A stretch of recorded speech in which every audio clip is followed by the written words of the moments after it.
అమ్మాయికి పి వైష్ణవి అని చెప్పేసి 17 years old అమ్మాయి యాక్చువల్లీ నిన్న ప్రొద్దుటూరు 1 town లిమిట్స్లోని మిస్సింగ్ కంప్లైంట్ ఇచ్చారు వాళ్ళ పేరెంట్స్ వచ్చి.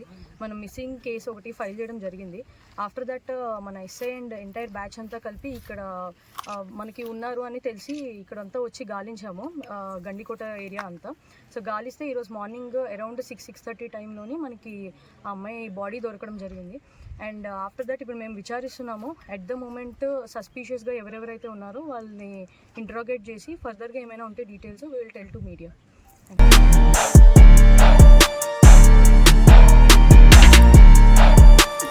జమ్మలమడుగులో బస్ ఎక్కించాను అని చెప్పాడు మాతో బయట.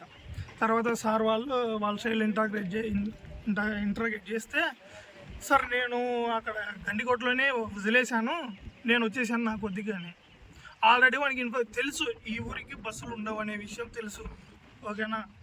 బస్సు లేవు, ఓన్లీ వస్తే ప్రైవేట్ వెహికల్స్లో రావాలి. సో ఇవన్నీ తెలిసినా కూడా వాడు వదిలేసి వెళ్ళిపోయాడు.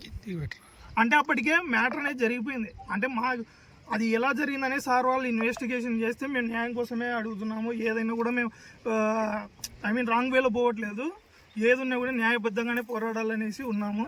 సో దయచేసి పిల్లలు ప్రతి ఒక్కరికి, ఆడవాళ్ళకి, ఇప్పుడు చదువుకునే ఎడ్యుకేషన్ పీపుల్స్కి చెప్పడం ఏమిందంటే, తల్లిదండ్రులను కాదని మీరు ఏ పని చేయకూడదు, ఓకేనా. ఎందుకంటే ఇప్పుడు మీరు 22 సంవత్సరాలు 24 సంవత్సరాలు ఏజ్ వచ్చే వరకు చదువుకుంటారు, తర్వాత జాబ్కి వెళ్తారు. అప్పుడు ఎవడో ఒకడు వచ్చి మీకు పరిచయం అవుతాడు. 24 సంవత్సరాలు మిమ్మల్ని పెంచిన తల్లిదండ్రులు గొప్పనా, ఎవడో మధ్యలో వచ్చిన ఆ వ్యక్తి గొప్పనా మీరు ఆలోచించాలి. తల్లిదండ్రులకు ఉండేది ఎప్పటికీ 3 కోరికలు. ఒకటి, పిల్లలను పెద్ద చేయాలి, మంచి చదువులు చదివాలి, ఉన్న స్థాయికి పెట్టాలి, పెళ్లి చేసి ఒక ఇంటి వాడిని చేయాలి. ఇదే ఆలోచనలు 3 ఉంటాయి.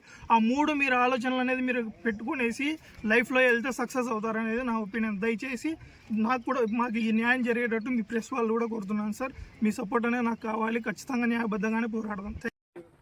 మీ సంచలనంగా ఉండాలి మీ నిర్ణయం. అది తీసుకునే నిర్ణయము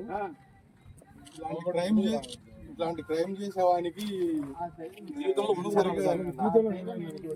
ఈవినింగ్ పొద్దుటూరులో ఒక మిస్సింగ్ కేసుని రిజిస్టర్ అయింది. దాన్ని బేస్ చేసుకొని ఇన్వెస్టిగేషన్ చేయడం జరిగింది. దాంట్లో భాగంగా అన్ని పరిసర ప్రాంతాలన్నీ వెరిఫై చేస్తున్న క్రమంలో ఈరోజు గండికోట ప్రాంతంలో మా యొక్క డెడ్ బాడీ మనకు ట్రేస్ అవుట్ అయింది. దాంట్లో భాగంగా ఈరోజు ఫర్దర్ దాన్ని పోస్ట్ మార్టం చేయడం జరుగుతుంది. ఫర్దర్ ఏవైనా మృతి గల కారణాలు ఇంకా మనకు తెలియదు.